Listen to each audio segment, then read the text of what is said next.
Bienvenidos viajeros del tiempo y del mito, a Pergaminos Olvidados. Soy Tomás y hoy te acompañaré en una historia que permanece viva en la memoria de los siglos. Si alguna vez sentiste que el mundo se vuelve ruidoso, pesado o incierto, este relato está hecho para ti, porque aquí encontrarás calma a través de la vida de Cicerón, un hombre que enfrentó crisis, poder, gloria, pérdidas y decisiones que cambiaron para siempre el rumbo de Roma.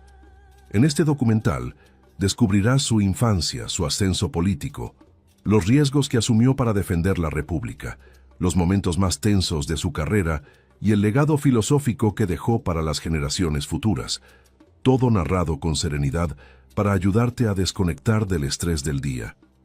Quédate conmigo hasta el final, relájate y acompáñanos en este viaje antiguo que te dará perspectiva, conocimiento y refugio para la mente. Y si aún no lo has hecho, te invito a seguir el canal para continuar explorando juntos las grandes historias del pasado. Capítulo 1. Los primeros años en Arpinum. En la tranquila región montañosa de Arpinum, rodeada de campos fértiles y un clima sereno, nació un niño que más tarde sería recordado como una de las voces más influyentes de la historia romana. Su familia pertenecía al orden ecuestre, lo que le permitió crecer en un entorno relativamente próspero, aunque alejado de la élite más poderosa de Roma. Desde 1900, muy joven, mostró un interés profundo por las letras, la observación del mundo y el razonamiento lógico, rasgos que quienes lo rodeaban percibían como señales de un carácter reflexivo y determinado. La casa familiar, llena de pergaminos y conversaciones sobre política y filosofía, alimentó su curiosidad de forma decisiva y lo preparó para un futuro que él mismo aún no imaginaba. La educación, durante su infancia, estuvo marcada por la disciplina y el estudio constante, pilares esenciales para cualquier joven que aspirara a progresar en la sociedad romana. Sus maestros le enseñaron gramática, poesía, historia y los fundamentos de la retórica, transmitiéndole no solo conocimiento, sino también el rigor necesario para estructurar pensamientos de manera clara y efectiva. En este ambiente académico, descubrió la importancia de las palabras como herramienta de influencia y defensa, algo que más adelante se convertiría en la esencia de su vida pública. Su familia fomentaba su deseo de aprender, y él respondía con una dedicación que llamaba la atención incluso de sus primeros tutores. El paisaje de Arpinum también contribuyó a moldear su carácter, ya que la vida fuera del bullicio urbano le permitió desarrollar una sensibilidad particular hacia la reflexión silenciosa y la observación cuidadosa del entorno. En largas caminatas por senderos rurales, solía meditar sobre historias antiguas y sobre los relatos que escuchaba en su hogar acerca de los antepasados de Roma. Este vínculo íntimo con la naturaleza y la historia fortaleció en él un sentido de identidad y pertenencia, que más adelante guiaría sus convicciones políticas. Aunque era un niño de provincia, su mente viajaba constantemente hacia el corazón de la República. La familia del joven mantenía un fuerte respeto por la tradición romana y por los valores que habían sostenido a la República durante siglos. Su padre, aunque no pertenecía a la aristocracia senatorial, lo instruyó en la importancia de la disciplina, la integridad y el honor, virtudes que él adoptó muy temprano. Desde esa perspectiva familiar, el niño comprendió que la educación no era solo una herramienta para el ascenso social, sino también un deber hacia la patria. Esta convicción temprana explicaría en parte la firmeza con que años después defendería las instituciones republicanas. A medida que crecía, comenzó a destacar no solo por su capacidad intelectual, sino también por su interés en la justicia y el orden social. Relatos sobre conflictos entre ciudadanos, decisiones judiciales y debates locales despertaban en él una fascinación por la forma en que las leyes influían en la vida cotidiana. Sus interrogantes sobre equidad y autoridad no eran simples curiosidades infantiles, sino el reflejo de una mente que buscaba comprender los mecanismos profundos del poder y la sociedad. Esta inclinación hacia el estudio de la ley sería el punto de partida para su futura carrera jurídica y política. La relación estrecha con su hermano, quien también recibiría una excelente educación, reforzó su deseo de superación y su sentido de responsabilidad. Juntos compartían largas horas de lectura y discusión, creando un ambiente fraternal de estudio que potenciaba sus capacidades. Esa compañía intelectual alimentó su motivación y fortaleció su voluntad de construir un futuro brillante. Aunque los dos hermanos seguirían caminos distintos en la vida adulta, estos primeros años compartidos serían fundamentales para la formación emocional del futuro orador. Durante su juventud temprana, experimentó los primeros contactos con maestros de mayor prestigio, quienes viajaban a distintas ciudades ofreciendo enseñanza avanzada en retórica y filosofía. Estos maestros reconocieron en él un talento especial para articular ideas con precisión y para analizar problemas complejos con serenidad. Sus elogios y exigencias se convirtieron en estímulos que lo impulsaron a perfeccionar su dominio de las artes intelectuales. Para él, cada lección era una oportunidad de ascender un peldaño más hacia un futuro prometedor. La vida en Arpinum también le enseñó a observar los contrastes entre la vida rural y la política urbana. Aunque vivía rodeado de tranquilidad, era consciente de que Roma, con su dinamismo y tensiones, marcaba el destino del mundo conocido. Este contraste lo motivaba a imaginarse un lugar entre los grandes actores de la República, aun sabiendo que su origen provincial representaba un desafío en un sistema tan competitivo. Desde pequeño aprendió que el mérito podía abrir puertas incluso donde el nacimiento no lo hacía. El acceso a una biblioteca familiar relativamente extensa fue uno de los pilares de su formación inicial. Allí leyó textos que iban desde la historia de los reyes de Roma hasta reflexiones filosóficas de origen griego, ampliando su visión del mundo y estimulando una profunda admiración por la herencia cultural helénica. Aquella mezcla de tradición latina y sabiduría griega generó en él un equilibrio intelectual que más tarde impregnaría sus obras y discursos. Las noches dedicadas a la lectura dejaron una huella imborrable en su espíritu. Con el tiempo, sus habilidades comenzaron a ser comentadas más allá del círculo familiar, lo que generó expectativas en la comunidad local. Miembros de la élite de Arpinum lo observaban como un joven prometedor que podría representar con honor a su ciudad natal en el escenario romano. Este reconocimiento temprano reforzó su sentido de responsabilidad y alimentó la ambición que ya estaba creciendo dentro de él. Cada elogio se convertía en un recordatorio de que debía seguir cultivando su talento con esfuerzo y constancia. En este contexto, surgió la decisión trascendental de enviar al joven a Roma para perfeccionar su educación. El traslado no se hizo de inmediato, pero la idea comenzó a tomar forma durante estos primeros años, cuando su capacidad intelectual ya era evidente. Para su familia, significaba un sacrificio y una esperanza. Para él, una oportunidad de alcanzar el mundo que tanto admiraba desde la distancia. Arpinum había sido el inicio, pero su destino se encontraba en los foros y escuelas de la capital. Antes de partir, vivió una etapa de preparación emocional y académica que le permitió fortalecer sus convicciones. La serenidad de su tierra natal le proporcionó el espacio para reflexionar sobre lo que esperaba lograr, mientras los relatos sobre figuras ilustres del pasado encendían en él el deseo de seguir un camino similar. Al final de esta etapa inicial, ya poseía la madurez y la disciplina necesarias para enfrentar los desafíos que le aguardaban. Aquella transición marcó el cierre de su infancia y el comienzo de su largo viaje hacia el corazón de Roma. Capítulo 2. El joven orador y su ascenso en Roma. Cuando llegó a Roma para completar su formación, se encontró con una ciudad vibrante, llena de actividad política, jurídica y cultural. Las calles, siempre llenas de discusiones públicas, vendedores y discursos improvisados, le ofrecieron un ambiente completamente distinto al de su Arpinum natal. En este nuevo escenario, comprendió que la competencia era feroz y que el ascenso dependía del mérito y de la capacidad para destacar entre una multitud de aspirantes.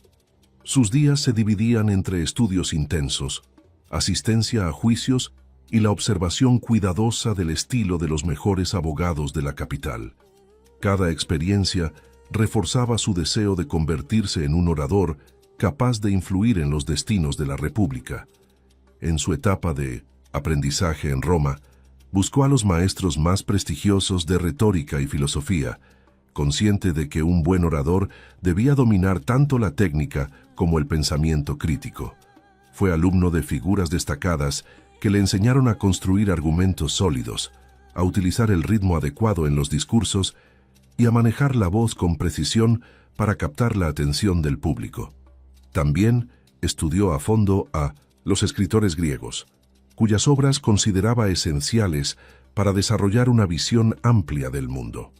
Estas enseñanzas no solo fortalecieron sus conocimientos, sino que le permitieron pulir un estilo propio que más tarde se convertiría en su sello distintivo.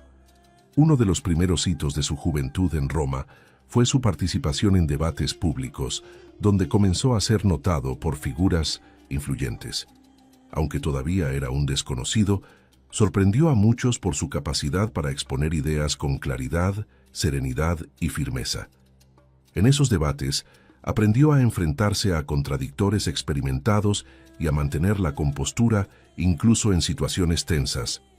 La combinación de inteligencia, disciplina y autocontrol lo llevó rápidamente a ser considerado un talento prometedor en el mundo jurídico y político. Su primera gran aparición pública ante un tribunal llegó en un momento crucial para su reputación. Aún joven, aceptó defender a un hombre acusado injustamente, un caso delicado que muchos abogados evitaban por temor a represalias políticas. Con una mezcla de valentía y determinación, preparó una defensa meticulosa, basada en pruebas sólidas y en la apelación a los principios fundamentales de justicia. Su actuación impresionó tanto a jueces como a espectadores, marcando el inicio de su reconocimiento como un defensor brillante. Este éxito temprano fortaleció su confianza y lo animó a aceptar desafíos cada vez mayores. En los años siguientes, su nombre comenzó a circular entre la élite romana, que valoraba su habilidad para argumentar con precisión y su disposición a enfrentar causas difíciles.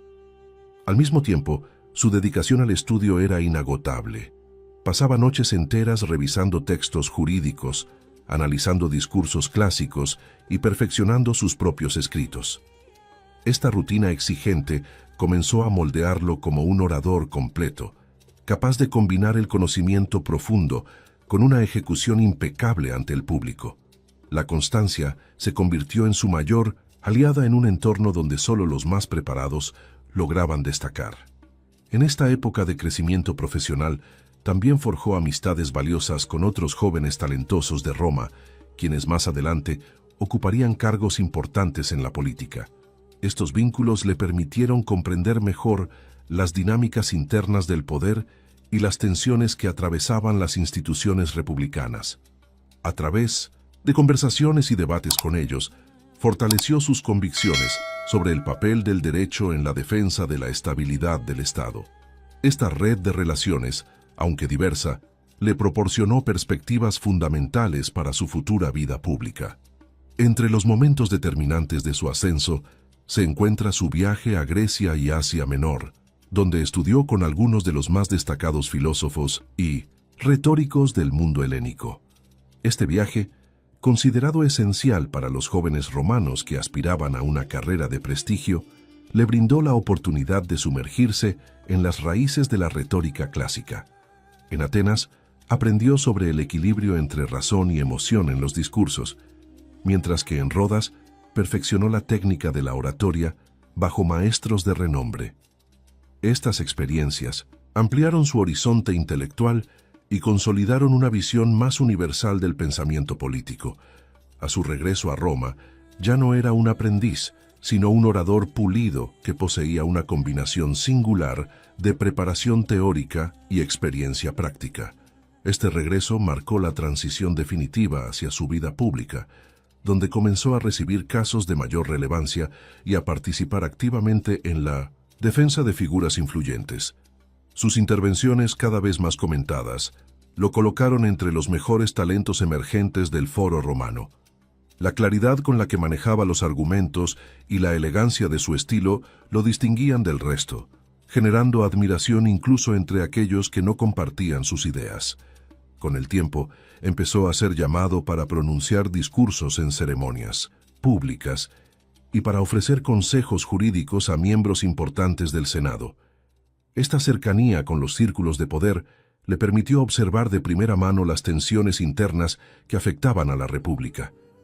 En medio de estas observaciones, desarrolló la convicción de que la retórica debía ser un instrumento al servicio de la justicia y del equilibrio político. Esta postura ética marcaría su trayectoria futura y lo llevaría a tomar decisiones arriesgadas para proteger los valores que consideraba fundamentales. Su ascenso no estuvo exento de desafíos, especialmente porque provenía de una familia de provincia y no contaba con los privilegios de nacimiento de muchos de sus contemporáneos. Sin embargo, lejos de desanimarse, convirtió esta desventaja en un incentivo para trabajar más arduamente y demostrar que el talento y la dedicación podían abrir puertas incluso en un sistema rígido. La percepción pública hacia él comenzó a cambiar y muchos empezaron a verlo como un símbolo del mérito frente a la tradición. Esta imagen lo ayudó a consolidar un apoyo sólido entre sectores que valoraban la capacidad por encima del linaje. A medida que ganaba prestigio, también crecía su influencia en las decisiones judiciales y políticas, lo que lo acercó al momento en que aspiraría a los primeros cargos oficiales dentro de la República. Su preparación, su reputación impecable y su habilidad para comunicar ideas complejas de forma accesible lo convertían en un candidato natural para continuar ascendiendo en la vida pública. Este período representó la maduración definitiva de un talento que ya había comenzado a forjarse en Arpinum, pero que ahora se consolidaba en el corazón de Roma.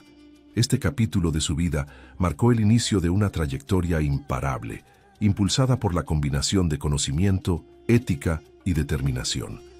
Roma había sido al principio un desafío inmenso, pero se transformó en el escenario donde sus capacidades brillaron con mayor fuerza. El joven que una vez había dejado su ciudad natal para buscar una oportunidad, entendía ahora que su destino estaba íntimamente ligado al devenir de la República. A partir de este punto, comenzaría una nueva etapa en la que sus palabras influirían directamente en los acontecimientos más decisivos de su tiempo. Capítulo 3. La República en crisis y el talento político. Cuando decidió dar sus primeros pasos formales en la vida política, Roma atravesaba uno de los períodos más turbulentos de su historia. Las tensiones entre facciones aristocráticas, las ambiciones de líderes militares y el creciente malestar social amenazaban con fracturar las instituciones que habían sostenido a la República durante siglos.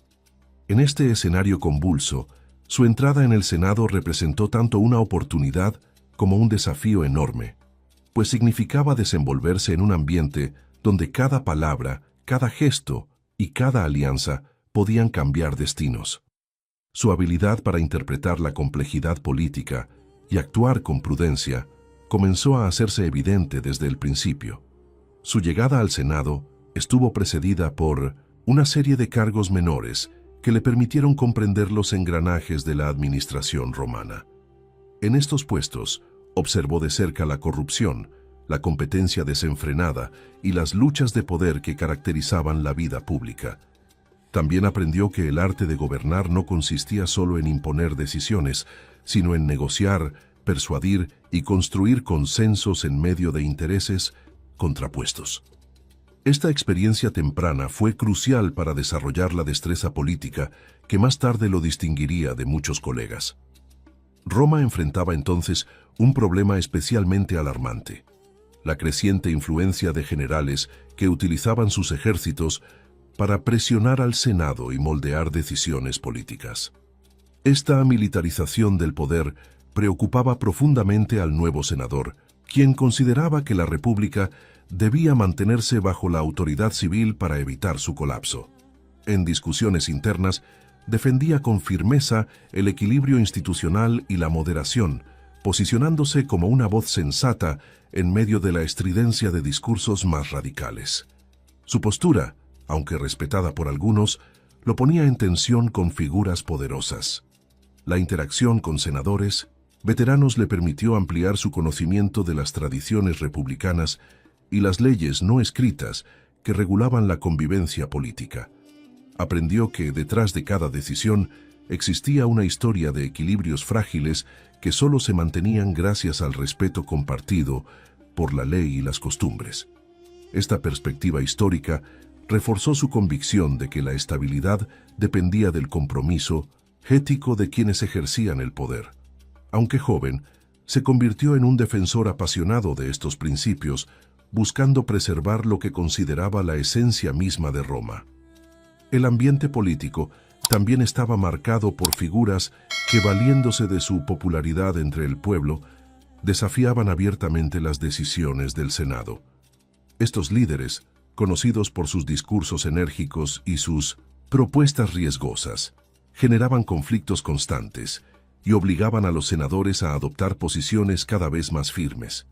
Para el joven político, esta situación representaba un campo de entrenamiento donde debía aprender a enfrentar no solo argumentos contrarios, sino también presiones externas y críticas intensas. Su capacidad retórica fue esencial para mantenerse firme en debates encendidos. En medio de estos conflictos, comenzó a destacar por su habilidad para mediar entre facciones enfrentadas. Mientras algunos políticos se cerraban en posiciones inflexibles, él buscaba puntos de conexión que permitieran soluciones razonables. Esta capacidad de conciliación no siempre daba resultados inmediatos, pero contribuyó a fortalecer su reputación como alguien capaz de analizar problemas complejos desde múltiples perspectivas. Muchos colegas empezaron a verlo como un puente entre grupos con intereses divergentes, una cualidad escasa en tiempos de polarización creciente. La crisis económica que afectaba a Roma también exigió que el Senado tomara decisiones delicadas. El aumento de las deudas, la presión sobre los campesinos y las tensiones entre clases sociales generaban debates intensos sobre reformas necesarias. En estas discusiones, su postura combinaba pragmatismo y respeto por la tradición, buscando soluciones que aliviaran el sufrimiento de los ciudadanos sin desestabilizar las estructuras políticas. Su enfoque equilibrado comenzó a ganarle el apoyo de sectores moderados que valoraban la prudencia. Su participación en comisiones senatoriales le permitió profundizar en temas administrativos y jurídicos. Allí adquirió experiencia en la elaboración de leyes, en la gestión de conflictos territoriales y en la supervisión de magistrados. Estas tareas, aunque menos visibles ante el público, fortalecieron su credibilidad interna y demostraron que no buscaba solo la fama de los grandes discursos, sino lograr una comprensión integral del funcionamiento del Estado. Este compromiso con los detalles técnicos fue una de las razones por las que sus opiniones empezaron a tener mayor peso. Los viajes oficiales a distintas regiones de Italia y provincias romanas ampliaron su visión sobre los problemas reales que enfrentaban los ciudadanos. En estos viajes, escuchaba directamente las preocupaciones de agricultores, comerciantes y autoridades locales, lo que le permitía regresar a Roma con una perspectiva más completa de los desafíos de la República. Esta conexión con la realidad social contrastaba con la actitud de algunos senadores que basaban sus decisiones solo en intereses personales o en teorías alejadas del pueblo. La experiencia fortaleció su convicción de servir al bien común. A medida que su trayectoria avanzaba, comenzó a formar alianzas estratégicas con políticos que compartían su preocupación por la estabilidad institucional. Estas alianzas, construidas sobre la base del respeto mutuo, fueron esenciales para sostener sus posiciones en debates críticos. Aunque no se alineaba completamente con ninguna facción, buscaba actuar como una fuerza equilibradora, capaz de impulsar decisiones sensatas incluso en momentos de extrema tensión. Este estilo independiente lo convirtió en una figura difícil de clasificar, pero respetada por quienes valoraban la integridad. Las tensiones políticas alcanzaron un punto crítico cuando ciertos líderes empezaron a promover reformas radicales que amenazaban con desmantelar instituciones fundamentales. En este clima, su voz se volvió más firme y sus discursos adquirieron un tono más urgente. No solo defendía leyes específicas, sino la idea misma de una república basada en el consenso y la participación equilibrada de sus cuerpos políticos. Esta defensa apasionada, unida a su habilidad para comunicar de forma clara, aumentó su influencia en el Senado y lo preparó para asumir responsabilidades aún mayores. Este periodo de crisis representó la forja definitiva de sus capacidades políticas. Cada debate, cada conflicto y cada negociación lo acercaron a una comprensión profunda del funcionamiento real del poder. Roma era un organismo complejo en el que la palabra podía construir o destruir, y él aprendió a usarla con una precisión que pocos igualaban. Al finalizar esta etapa, estaba listo para enfrentar uno de los desafíos más decisivos de su carrera, un caso que cambiaría para siempre su lugar en la historia y pondría a prueba todo lo que había aprendido sobre política, justicia y liderazgo. Capítulo 4. El caso Catilina y la hora decisiva. El momento en que la República enfrentó uno de sus mayores peligros coincidió con una etapa en la que él ya había consolidado una presencia notable en la vida pública. La crisis estalló cuando Lucio Sergio Catilina, un político ambicioso y resentido por sus fracasos electorales, comenzó a planear un levantamiento armado para hacerse con el poder. Las tensiones crecían día tras día y los rumores sobre conspiraciones se extendían por las calles de Roma. En este contexto de incertidumbre, su papel como cónsul adquirió una importancia crítica, pues la estabilidad del Estado dependía de su capacidad para actuar con decisión y prudencia. La situación exigía un liderazgo firme, capaz de atravesar la confusión y proteger las instituciones. Los primeros indicios de la conspiración no fueron tomados en serio por muchos senadores, quienes veían a Catilina como un agitador más dentro de la política romana. Sin embargo, las informaciones que llegaban a las autoridades revelaban una red bien estructurada de cómplices, dispuestos a emplear la violencia para derribar al gobierno. Quienes comprendían la gravedad del asunto sabían que la línea entre la estabilidad y el caos era muy delgada. Él se aplicó a recolectar pruebas con la mayor discreción posible, consciente de que cualquier paso en falso podía desencadenar un conflicto abierto en las calles o un colapso institucional.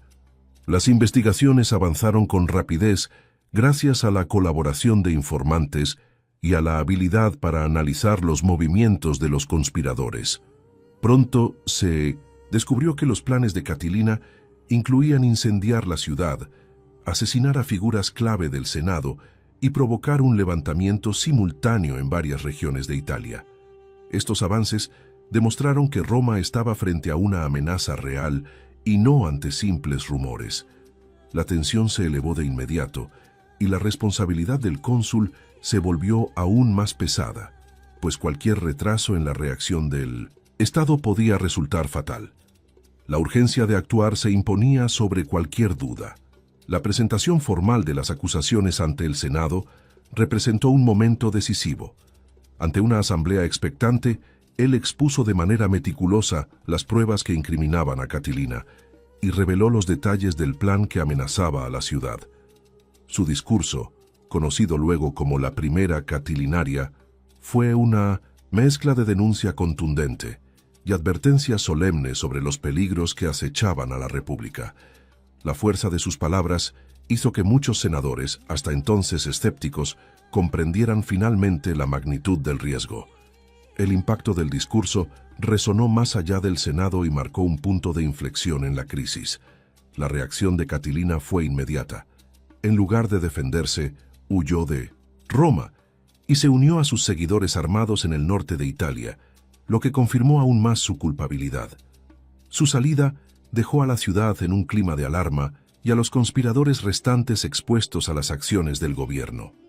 La población, atemorizada por la posibilidad de un ataque inminente, comenzó a seguir las decisiones del Senado con ansiedad. En este ambiente delicado, el cónsul debía actuar con precisión para evitar que el miedo se transformara en pánico o violencia. Su tarea se volvió un delicado equilibrio entre firmeza y control.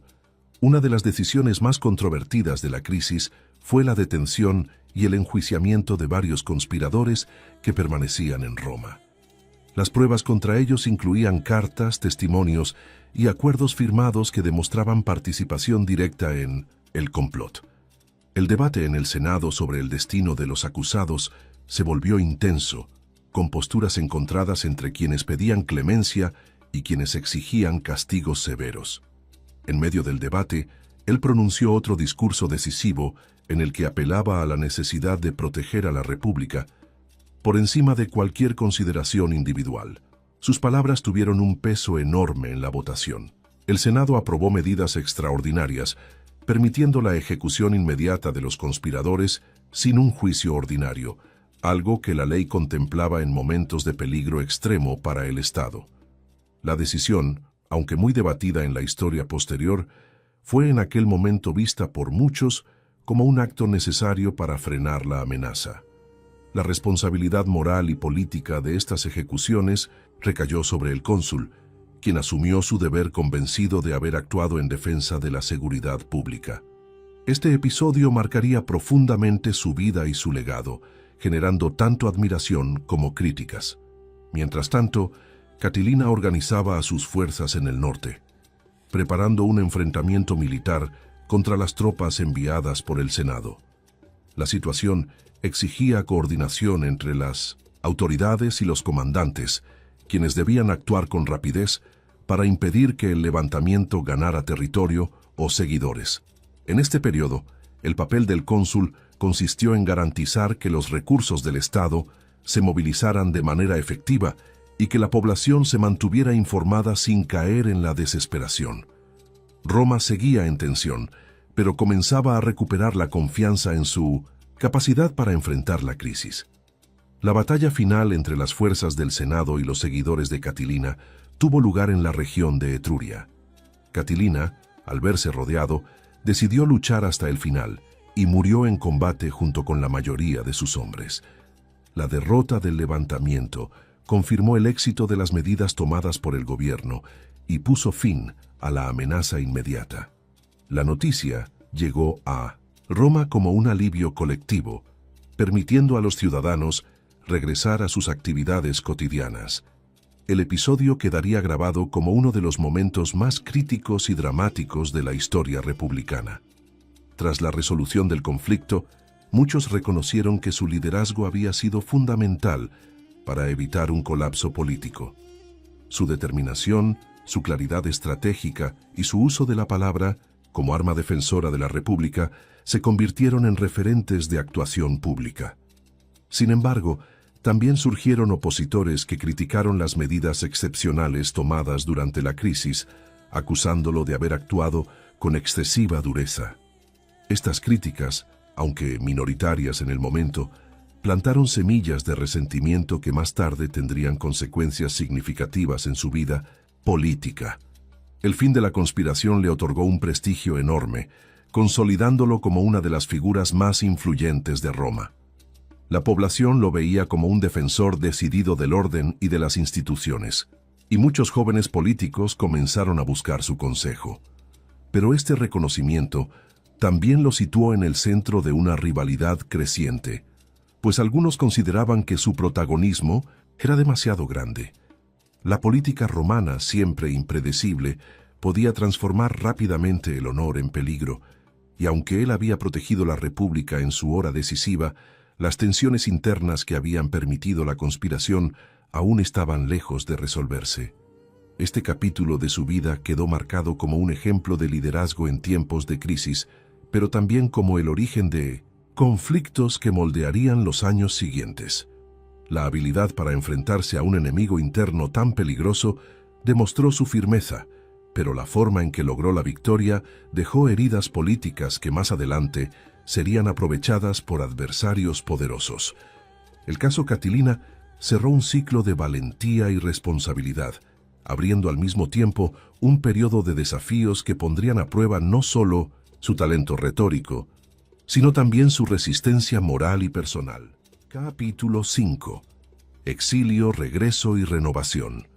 Tras la crisis provocada por la conspiración de Catilina, la posición del antiguo cónsul parecía sólida, pero la vida política de Roma cambiaba con rapidez y no ofrecía garantías a nadie. La tensión entre facciones aumentaba cada día, y en ese clima, los enemigos que había ganado durante la crisis comenzaron a preparar su contraataque. La figura que tomó la iniciativa fue Publio Clodio Pulcro, un político ambicioso y extremadamente popular entre las masas urbanas.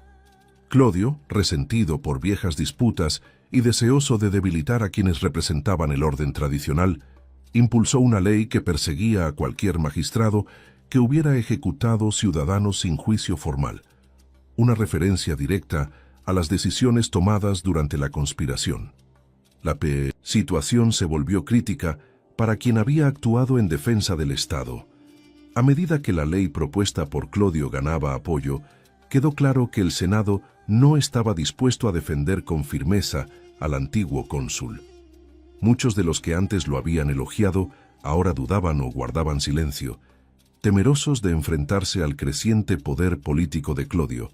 Esta falta de respaldo lo dejó en una posición vulnerable, atrapado entre el avance de sus enemigos y la pasividad de quienes deberían haber protegido su causa. La soledad política se hacía cada vez más evidente y mostraba la fragilidad del prestigio en un entorno tan volátil como Roma. La amenaza de una condena se volvía inminente. Finalmente, ante la aprobación de la ley, no tuvo más remedio que abandonar Roma para evitar un castigo que podría incluir la confiscación de sus bienes y la pérdida de sus derechos como ciudadano.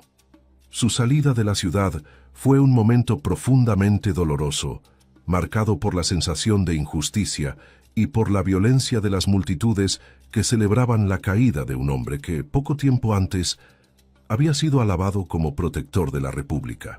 Caminó hacia el exilio con una mezcla de tristeza y desconcierto, experimentando en carne propia la volatilidad del favor público.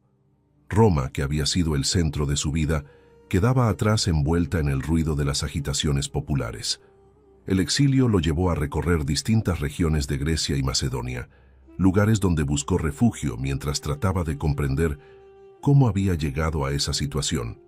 Lejos de su patria, experimentó una profunda angustia personal, pues no solo había perdido su posición política, sino también el contacto con su familia y su rutina intelectual. Durante ese tiempo, pasó largas horas reflexionando sobre la inestabilidad del poder y sobre las decisiones que lo habían llevado hasta allí. Sin embargo, también encontró momentos de serenidad al reencontrarse con los paisajes y las tradiciones filosóficas que siempre habían inspirado su pensamiento.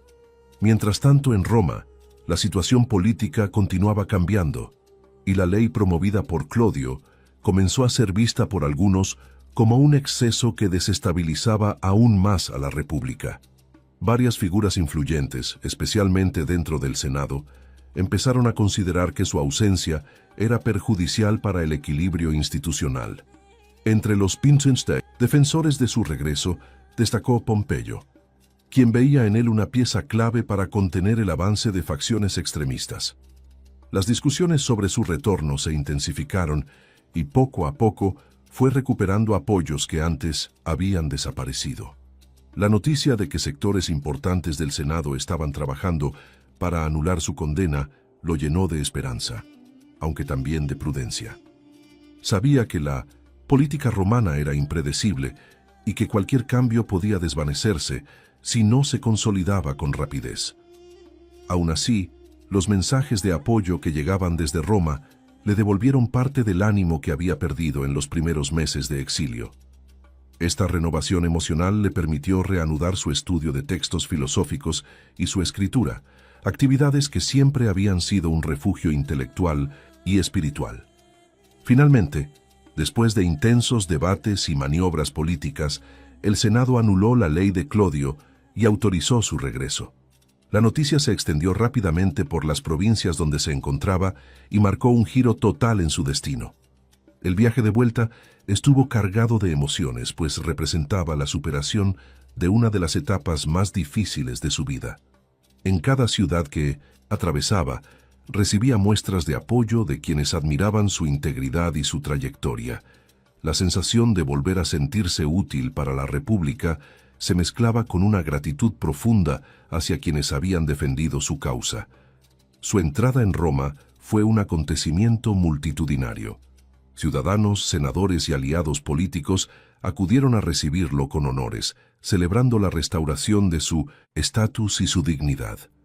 Las calles se llenaron de aplausos y elogios, un contraste total con la hostilidad que había vivido antes de partir. Este recibimiento simbolizaba no solo su regreso personal, sino también la reafirmación del valor de la justicia frente a las pasiones momentáneas del pueblo.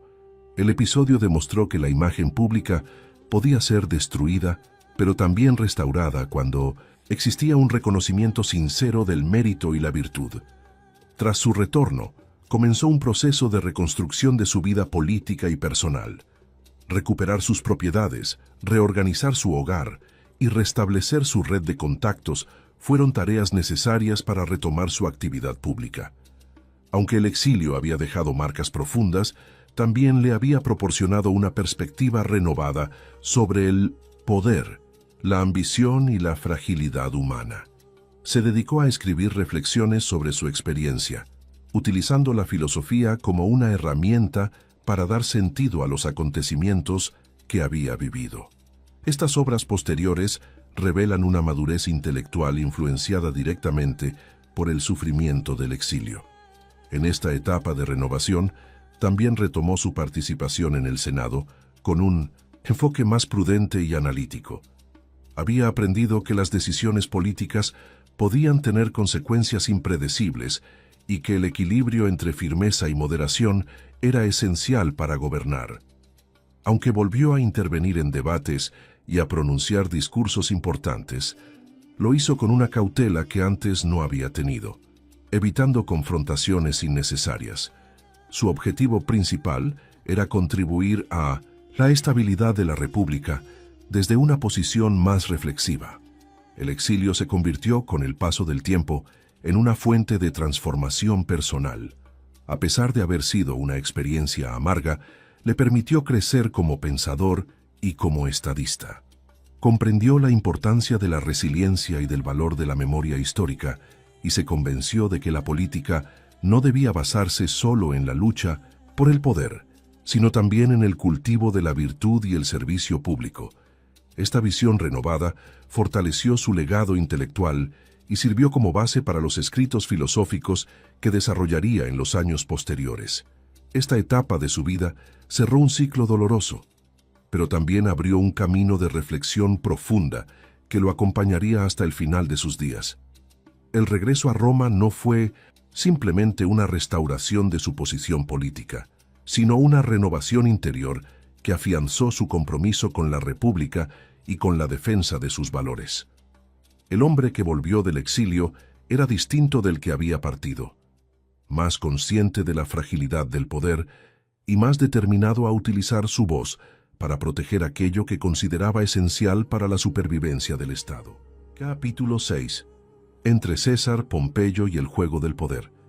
Tras su regreso del exilio, el panorama político romano se había transformado profundamente y las tensiones entre los principales líderes de la época se hacían cada vez más evidentes.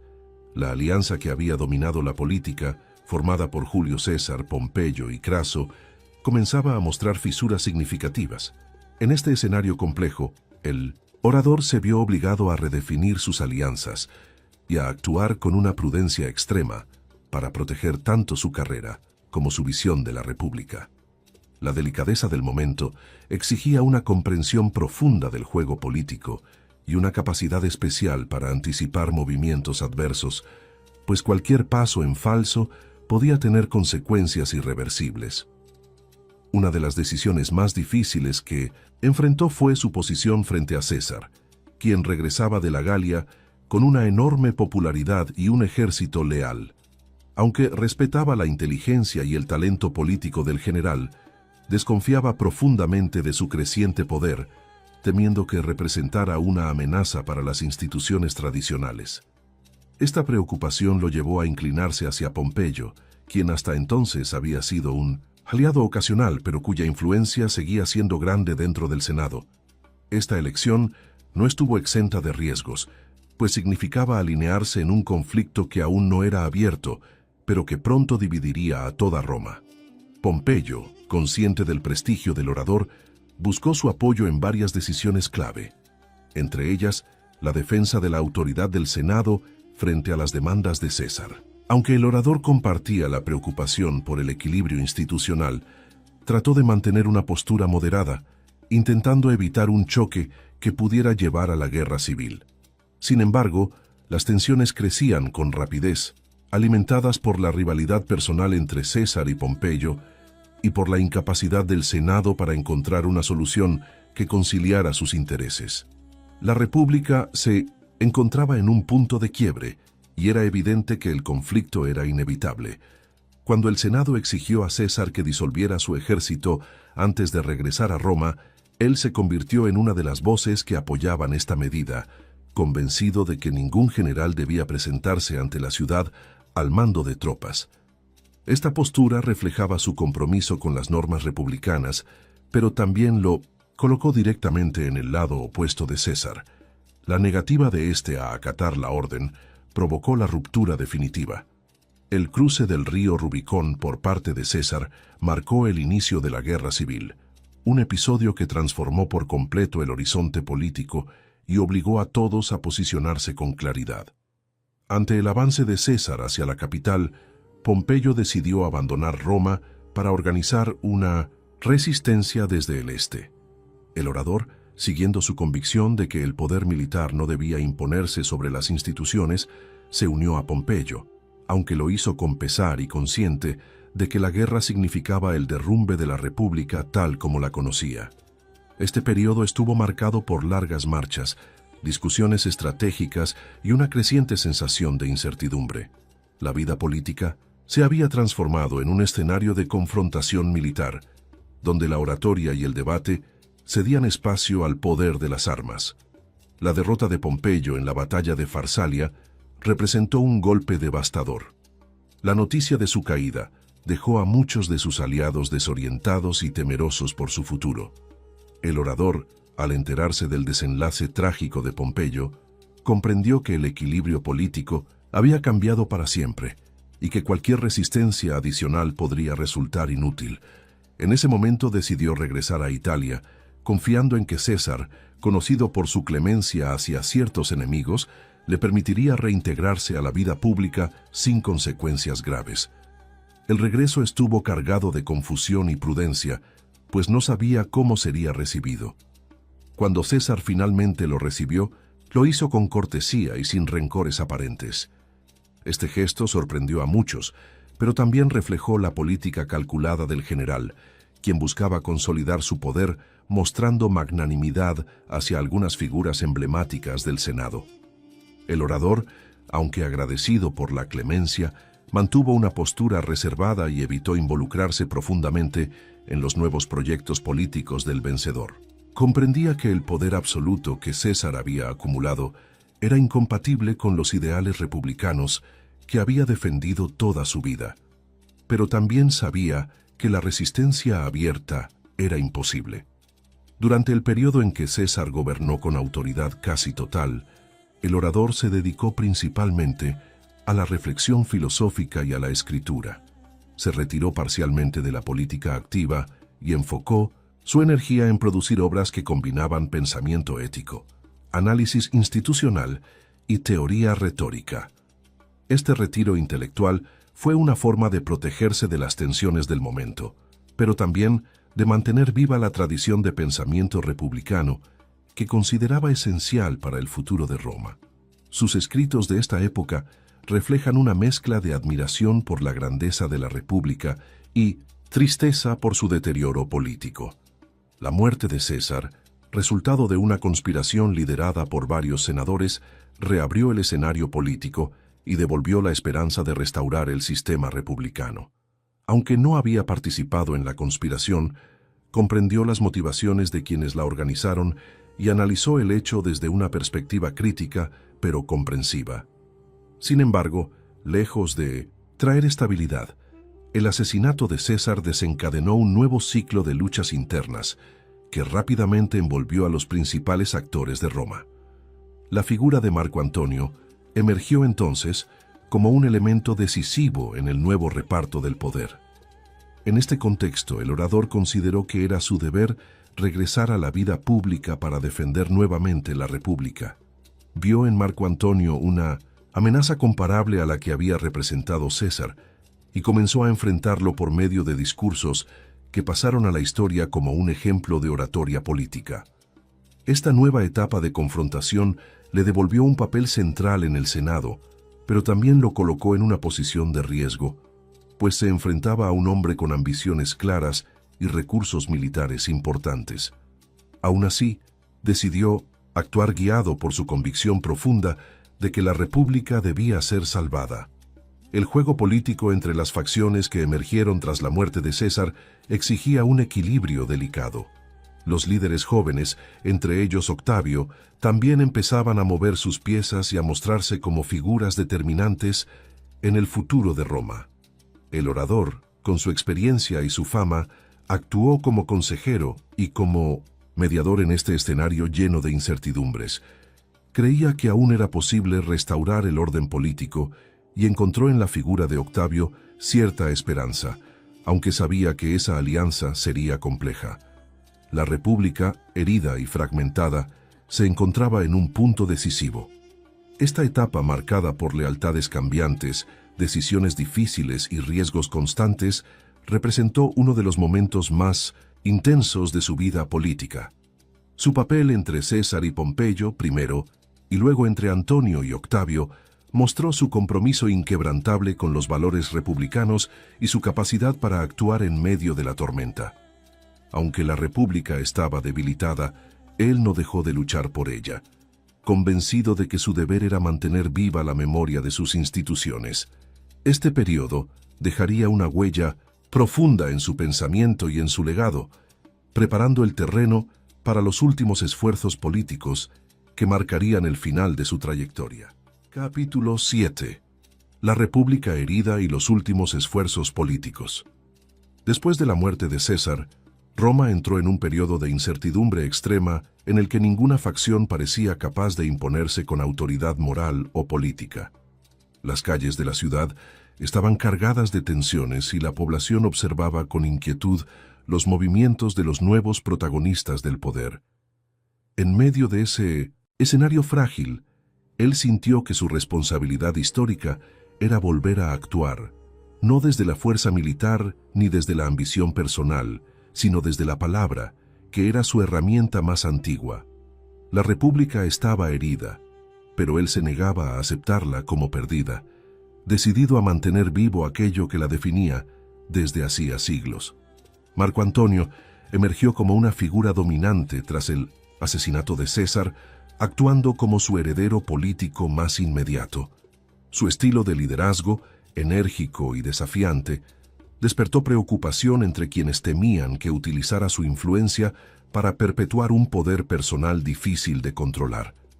El orador observaba con atención cada paso de Antonio y comprendía que era necesario señalar los peligros que representaba. Tenía claro que, si quería defender la República, debía hacerlo con valentía y con la misma firmeza que había mostrado en tiempos anteriores, aunque esta vez el adversario fuera incluso más impredecible. El joven Octavio, quien había sido adoptado póstumamente por César, entró en escena como una figura aparentemente débil pero estratégica. Muchos subestimaron su capacidad, pero él, siempre atento al carácter y a la ambición humana, percibió rápidamente que Octavio podía convertirse en un contrapeso frente al poder de Antonio. Esta lectura política fue uno de los movimientos más audaces de su vida, ya que significaba apostar por un joven casi desconocido frente a un líder militar consolidado. Aún así entendía que la supervivencia de la República dependía de encontrar aliados que compartieran su visión institucional. Con el paso de los meses, la tensión entre Antonio y el Senado se intensificó. Los discursos que pronunció en ese período, conocidos posteriormente como las Filípicas, se convirtieron en una de las obras oratorias más célebres de toda la historia. En ellos, denunciaba de forma directa y clara las ambiciones desmedidas de Antonio, alertando a los senadores sobre los riesgos de permitir que un solo hombre concentrara demasiado poder. Cada palabra estaba cargada de convicción y de un profundo sentido del deber, pues sabía que la situación exigía una postura firme y sin ambigüedades.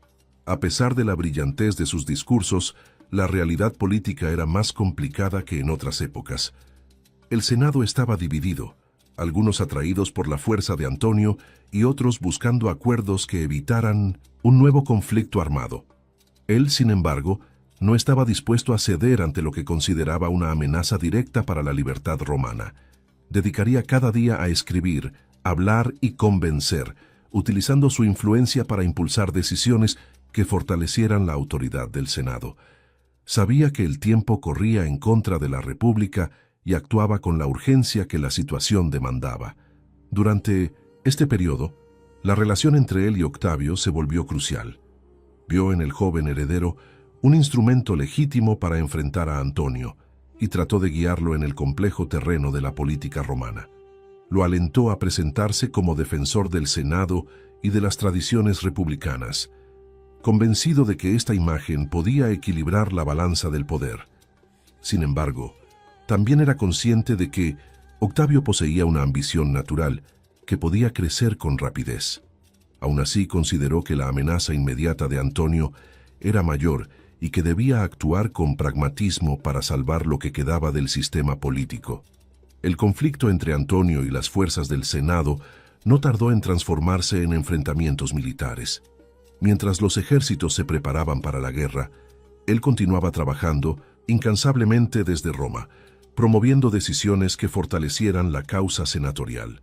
Su papel, aunque no militar, era esencial, pues representaba la voz moral y jurídica del movimiento que buscaba preservar la República. Las cartas, discursos y análisis que escribió en este periodo revelan un espíritu decidido, dispuesto a luchar hasta el final por los valores que había defendido toda su vida. No obstante, la situación política comenzó a cambiar de manera inesperada cuando Octavio, movido por sus propios intereses, empezó a distanciarse de la influencia del Senado. El joven líder comprendió que, para consolidar su propio poder, debía negociar con Antonio y equilibrar sus relaciones con las distintas facciones. Este giro estratégico tomó por sorpresa a muchos, incluido el orador, quien vio cómo la alianza que había considerado esencial para defender la República empezaba a desvanecerse. La realidad política, una vez más, se movía en direcciones imprevisibles. El proceso que llevó a la formación del segundo triunvirato fue uno de los golpes más duros para él. La alianza entre Octavio, Antonio y Lépido representaba el fin de cualquier esperanza inmediata de restaurar la República.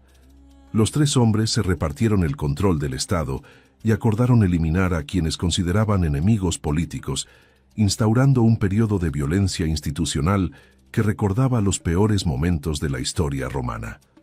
La decisión de incluir su nombre entre los proscritos fue una muestra del riesgo que había asumido al enfrentarse tan abiertamente a Antonio. A pesar del peligro, mantuvo su dignidad hasta el final. Quienes estaban cerca de él en esos últimos meses relataron que nunca mostró arrepentimiento por lo que había dicho o hecho, pues consideraba que su lucha había sido justa y necesaria. Continuó escribiendo y reflexionando sobre la política, la moral y el destino de Roma, dejando obras que se convertirían en referencia obligada durante siglos, aunque sabía que el tiempo de la República tal como la conocía estaba llegando a su fin. Nunca abandonó su compromiso con sus principios. En estos momentos finales, su figura se convirtió en un símbolo de resistencia y de integridad para muchos ciudadanos. La claridad con la que defendió sus convicciones, sin dejarse intimidar por amenazas o riesgos personales, fortaleció su imagen como uno de los defensores más firmes de la tradición republicana. Cada texto que escribió y cada discurso que pronunció en esta etapa reflejaba su profunda preocupación por el destino de Roma y por la necesidad de que futuros líderes aprendieran de los errores que habían llevado al sistema al borde del colapso. La fase final de su vida política está marcada por la mezcla de tragedia y grandeza que caracteriza a los personajes históricos que se enfrentan a fuerzas superiores a ellos. Aunque la República estaba herida de muerte, él no dejó de luchar por ella hasta el último momento. Su legado político quedó marcado por esta resistencia, que reveló no solo su habilidad como orador, sino también su coraje moral y su compromiso inquebrantable con las instituciones. Con este capítulo se cerraba su participación activa en la vida pública, dejando una huella imborrable en la memoria de la historia romana. Capítulo 8. Legado intelectual y filosófico. Tras décadas de participación intensa en la vida pública, los últimos años ofrecieron al orador un refugio en el estudio, la reflexión y la escritura, ámbitos que siempre habían sido parte esencial de su identidad. En ese periodo, alejado de la capacidad de influir directamente en la política, decidió dedicar su energía a preservar mediante la palabra aquello que la República había representado para él. Su retiro parcial de la escena pública no significó inactividad, sino una transformación profunda de su rol. Quería dejar un legado que trascendiera las disputas del momento y ofreciera a las generaciones futuras una guía sobre cómo pensar, actuar y convivir dentro de un sistema político justo. Su producción filosófica se convirtió en uno de los pilares de su legado más duradero. Inspirándose en las tradiciones griegas, especialmente en el estoicismo y el platonismo, desarrolló obras que buscaban adaptar esos pensamientos al contexto romano. El objetivo no era simplemente traducir ideas extranjeras, sino reinterpretarlas de manera que fueran útiles para la moral y la vida cívica de sus compatriotas. Entre sus textos más importantes se encuentran reflexiones sobre el deber, la amistad, la ley natural y la búsqueda del bien común. Cada obra refleja una mente que no se resignaba al deterioro político, sino que buscaba ofrecer una brújula ética para tiempos inciertos. Una de sus aportaciones más destacadas fue su visión sobre el derecho y la justicia. Consideraba que la ley debía ser una expresión de la razón universal, algo que trascendiera intereses particulares y que estableciera una base sólida para la convivencia humana. En sus escritos, argumentaba que la ley no tenía valor si no estaba fundada en la moral y en la búsqueda del bien colectivo. Esta idea, profundamente enraizada en su pensamiento, influenciaría siglos más tarde a filósofos, juristas y líderes políticos que verían en él un precursor del concepto moderno de derechos naturales. Su defensa del derecho como principio racional lo convirtió en un referente atemporal. También dedicó parte de su obra a reflexionar sobre el arte de hablar y persuadir. La oratoria había sido su instrumento político principal, pero en sus escritos teóricos profundizó en los principios que hacen eficaz un discurso. Analizó la importancia del ritmo, la claridad, la estructura lógica y la capacidad de conmover al público sin caer en manipulaciones. Su objetivo era elevar la oratoria a una disciplina que combinara técnica y virtud, una herramienta para el bien común y no para el engaño. Estas reflexiones se convirtieron en textos fundamentales para generaciones de estudiantes y magistrados que buscaban dominar el arte del discurso. La política, incluso en sus momentos más oscuros, continuó siendo un tema central en sus obras. Creía firmemente que la vida pública debía regirse por principios éticos y que los gobernantes debían estar guiados por el deber antes que por la ambición. En sus tratados sobre el Estado ideal, defendía la idea de una república equilibrada, con instituciones sólidas y dirigentes virtuosos capaces de resistir la tentación del poder absoluto. Aunque la realidad de su tiempo distaba mucho de ese ideal, pensaba que dejar por escrito una visión más elevada podía servir como recordatorio de lo que Roma debía aspirar a ser. Uno de los aspectos que más destaca en su legado es la combinación única entre práctica política y reflexión filosófica. Pocos personajes de la historia han logrado integrar con tanta coherencia la experiencia pública con la teoría intelectual. Sus textos no eran abstractos ni alejados de la realidad, sino reflexiones fundamentadas en décadas de observación directa, debate y responsabilidad personal. Esa fusión entre teoría y práctica convirtió su obra en una guía pragmática para quienes deseaban comprender cómo funcionan las instituciones, cómo se ejerce el poder y cómo se mantiene la integridad en medio de conflictos. La correspondencia que mantuvo a lo largo de su vida también representa una parte esencial de su legado. En sus cartas, dirigidas a amigos, familiares y colegas políticos, se puede observar un retrato íntimo de su personalidad, sus dudas, sus esperanzas y sus temores. Estos escritos revelan un hombre profundamente humano, consciente de sus propios errores y limitaciones, pero decidido a actuar conforme a sus convicciones. Su estilo directo y sincero convierte estas cartas en documentos históricos de un valor incalculable, que ofrecen una visión interna de la política romana y del pensamiento del propio autor. Su impacto en la educación romana también fue notable. Para él, la formación del ciudadano empezaba con la comprensión del deber, la virtud y la importancia del pensamiento crítico. Sus textos fueron utilizados durante siglos como materiales educativos que enseñaban no solo retórica, sino también ética y política.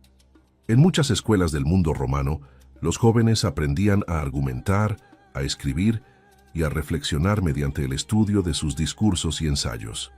Su influencia trascendió lo inmediato y se convirtió en un componente esencial de la cultura intelectual del imperio. La recepción de sus obras en la antigüedad tardía y en la Edad Media demuestra la fuerza de su legado. Pensadores cristianos, monjes copistas y juristas medievales utilizaron sus textos como referencia para comprender la naturaleza del Estado y la importancia de la moral en la vida pública. Aunque el contexto histórico había cambiado por completo, encontraban en sus ideas un puente entre la tradición clásica y las nuevas concepciones filosóficas. Su obra sirvió como base del pensamiento humanista que siglos después impulsaría el Renacimiento europeo. En el Renacimiento, su figura resurgió con una fuerza extraordinaria. Humanistas italianos lo consideraron un modelo perfecto del intelectual comprometido con la vida cívica. Sus textos fueron estudiados, traducidos y difundidos como obras esenciales para comprender la relación entre virtud, política y conocimiento. Muchos líderes renacentistas vieron en él un ejemplo de cómo unir la sabiduría antigua con la acción responsable. Su defensa de la libertad, la justicia y la racionalidad volvió a adquirir relevancia en un periodo que valoraba profundamente el retorno a las fuentes clásicas. En el Bicentenario, pensamiento político moderno, su influencia continuó creciendo.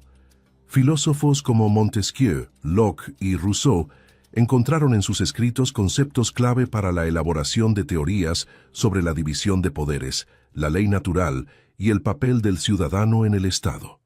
Aunque cada uno desarrolló su propia visión, las ideas del orador romano sirvieron como punto de partida para debates que moldearon las democracias contemporáneas. Su visión del Estado como una comunidad unida por la justicia resonó en contextos muy distintos al suyo, demostrando la universalidad de su pensamiento. El legado intelectual y filosófico que dejó tras su muerte es vasto y diverso, pero se sostiene sobre pilares claros: la defensa de la República, la importancia de la virtud en la política, la relevancia de la ley y la necesidad de unir teoría y práctica. Su obra continúa siendo estudiada no solo como parte de la historia romana, sino como una fuente viva de reflexión sobre el ejercicio del poder y la responsabilidad moral. Este capítulo refleja el alcance de una mente que no se conformó con ser testigo de su tiempo, sino que decidió intervenir en él con inteligencia, ética y una voz que todavía resuena a través de los siglos. Capítulo 9. Curiosidades y ecos a través del tiempo. A lo largo de los siglos, la figura del célebre orador se transformó en un símbolo cuya influencia trascendió con creces los límites de la Roma republicana. Su nombre comenzó a aparecer no solo en tratados jurídicos y políticos, sino también en obras literarias, discursos públicos y reflexiones filosóficas de distintas épocas. Esta permanencia se debe, en parte, a la manera en que su vida combinó acción política, pensamiento intelectual y un compromiso constante con la palabra como instrumento de transformación. Incluso en periodos en los que su legado estuvo en discusión, siempre reapareció como punto de referencia para quienes buscaban comprender la compleja relación entre poder y virtud. Una curiosidad notable es que su estilo literario se convirtió en el estándar educativo durante siglos, especialmente en la Edad Media y en el Renacimiento. Los estudiantes aprendían a escribir mediante la imitación de sus discursos y cartas, lo que permitió que su voz continuara resonando en la formación de generaciones enteras. La claridad de sus argumentos, la estructura de sus textos y su habilidad para unir emoción y razón lo transformaron en un modelo de perfección retórica. De hecho, muchos humanistas del Renacimiento lo consideraban la personificación del ideal clásico de ciudadanía y erudición. Su correspondencia privada, conservada parcialmente a lo largo del tiempo, se ha convertido en una de las fuentes más apreciadas para comprender la vida cotidiana, las tensiones políticas y los vínculos personales del mundo romano. En esas cartas se observa a un hombre que reflexiona sobre sus miedos, sus alegrías, sus aspiraciones y sus decepciones, ofreciendo una mirada íntima que contrasta con la imagen solemne del orador público. Historiadores y arqueólogos han señalado que pocas figuras de la antigüedad han dejado un registro tan amplio y tan personal, lo que convierte su legado epistolar en un testimonio único. Otra curiosidad interesante es que su influencia se extendió también al ámbito jurídico moderno. Conceptos que desarrolló en sus obras sobre la ley, la justicia y el derecho natural fueron retomados por juristas europeos siglos después, especialmente durante la formación de los sistemas legales en la modernidad temprana. En países como Francia, Inglaterra y España, su pensamiento inspiró debates sobre la legitimidad del poder, la función del Estado y el papel de los ciudadanos en la vida pública. Incluso algunos fundadores de sistemas constitucionales modernos lo citaron como una autoridad moral en el estudio del gobierno y la convivencia civil. En el ámbito literario, su figura ha sido retratada en obras de teatro, novelas históricas y ensayos contemporáneos. Escritores como Shakespeare lo incorporaron en sus piezas, resaltando la complejidad de su carácter y la tragedia de su destino político. La manera en que combinó grandeza intelectual y vulnerabilidad humana ha fascinado a autores de distintas generaciones, quienes lo han interpretado como un símbolo del intelectual que lucha en un mundo dominado por la fuerza. Su personaje, por tanto, ha adquirido un aura casi mítica, interpretado de manera distinta según las inquietudes de cada época. También resulta llamativo que su nombre fuera estudiado durante siglos como ejemplo de cómo la palabra puede convertirse en un arma decisiva en momentos de crisis. Su uso del discurso para defender la República, denunciar abusos de poder y movilizar la opinión pública se transformó en un modelo que inspiró a líderes, activistas y pensadores. En varios movimientos políticos y sociales del mundo occidental, la referencia a su figura servía para legitimar la importancia del debate público y de la libertad de expresión. Esto demuestra que, incluso fuera de su contexto histórico, su visión de la oratoria como herramienta de cambio sigue siendo relevante. Una curiosidad menos conocida es que muchas de sus obras sobrevivieron gracias a la labor de monjes copistas de la Edad Media, quienes, aunque vivían siglos después de él, reconocieron el valor literario y filosófico de sus textos. Durante periodos de inestabilidad, estos manuscritos estuvieron a punto de perderse, pero fueron recuperados y copiados de nuevo en múltiples ocasiones. La supervivencia de su obra fue, en cierto sentido, un milagro histórico, fruto de la combinación entre azar, dedicación intelectual y el reconocimiento silencioso de su importancia. Sin esa transmisión, gran parte de su pensamiento se habría perdido para siempre.